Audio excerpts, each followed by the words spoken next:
Okay, so right now what I'm going to do is make a little battery mount for my bike headlight. And so here's the battery. It's basically like a 12-volt home security battery. It's like just like a mini car battery, I'd basically consider, because it's 12 volts. It's 5 amp hours, I think that is. Yeah, and it's supposed to last for 20 hours, depending on like the resistance of your, circuit and all that stuff. So basically I built this. I just cut these pieces of size. Basically how this fits the battery. It's gonna look pretty cool. This piece just goes like that. Then these come on the side like this. And then these pieces right here will weld in like that. You can kind of, here we go. Okay, so like this. Alright. So yeah, that will kind of secure it in with the bottom plate on it. And then I cut these just so that I can weld these up against it, all around it, like that. See all these pieces? So basically just make like a mini box on it so this thing can slide in and out. And the weight of it will just keep it down, as well as the friction of the walls on the side, because that's exactly how it is in my go-kart, and it works great. The only thing I'll have to do then is just get the little spade connectors for these, and I'll be good. Okay, so basically now I've built the two main parts for it. Here's the battery right here. So basically what I did is I just built this bottom plate thing. It's a little bit more complex than it needs to be, but I thought it just looked kind of cool this way, and I had the extra metal, so I thought, why not? Basically I just put the battery in there and just welded all the parts around it. So yeah, it fits in fine. It's just I can't really do it with one hand right now. And then also I just welded this little thing around these, and that can just drop in. And so basically all I have to do is just weld this on top of that, and then it's fully complete, and I can just weld the entire thing then onto the frame, like somewhere maybe like right here, something like that. But yeah. Okay, so basically here's the finished product. Not the prettiest looking thing, but it sure will get the job done. And basically now I just have to weld it to the frame and just kind of like clean up everything to make it look nice here. But yeah.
Okay, so here's the new chain guard right here.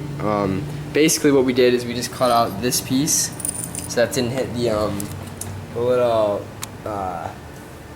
like side of the like the hub of that sprocket. It was hitting there, so we had to take that out, but it's fine. And then we basically just welded on this. It's just this really thin, we welded on thing, which then I can attach on to the crankcase bolt right there. Alright, so this is how I'm going to put brakes on this bike. I'm going to put rear brakes. What I did is I cut this little bracket off a mountain bike my friend had, and like cut off a bunch of like metal it had and made it kind of flat. So now just to fit it on, it kind of like wedges on like this. And all I have to do is basically line it up now, because it fits right around this fender, just somehow, perfectly. And basically, yeah, that's the brake right there. I'll eventually just paint that, or get rid of that little like extra metal hanging off the side of it, but for now I'm just going to keep it, and it's just going to mount on like this.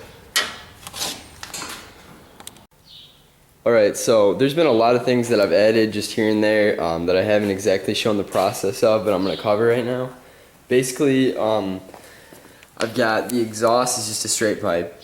But I have a small muffler I put on it sometimes. I just don't have it right on hand here, but it's like a little like lawnmower one. I just like it straight piped though because it sounds cooler. And you'd see I just welded like this little support to it like that, and it's just bolted in. So yeah, it's really sturdy too, like it doesn't move anywhere. So that's good. And then it just like the normal Briggs, just screws in there.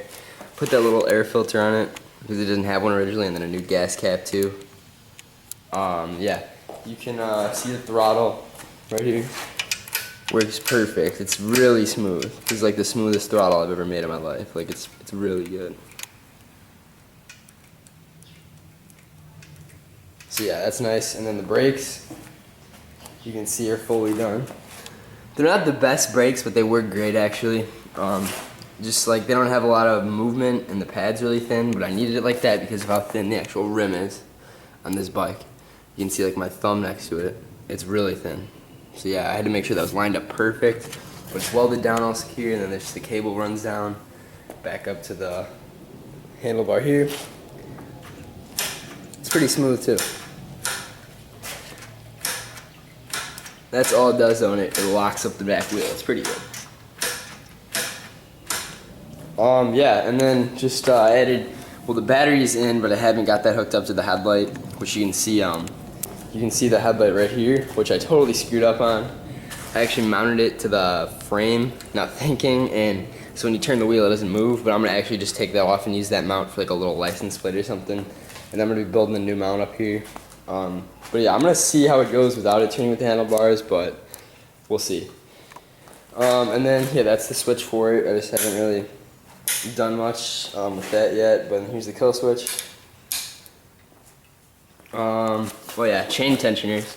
Those are a big deal because those were completely necessary. You can see it just welded right there against the side of the engine mount, and it just, yeah, right behind the chain guard.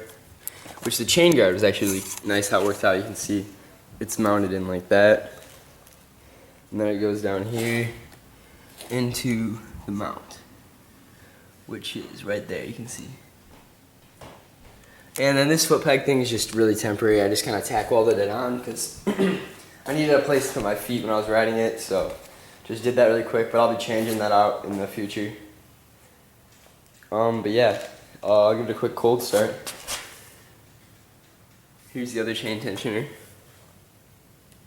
Kind of looks funky, but you can see how that looks. It looks weird, but it works great. Alright, so yeah, I'll give it a, that's just a gas tank too out of a rubbing alcohol bottle. I just put some more gas in it in case I ever run out because this tank is really small. But here's a quick cold start.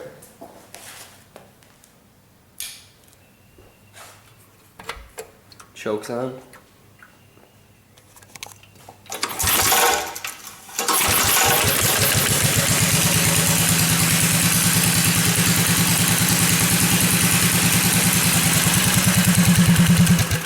Alright, I'm just going to kill it to get it back off choke. Don't want to run your engine like that too long.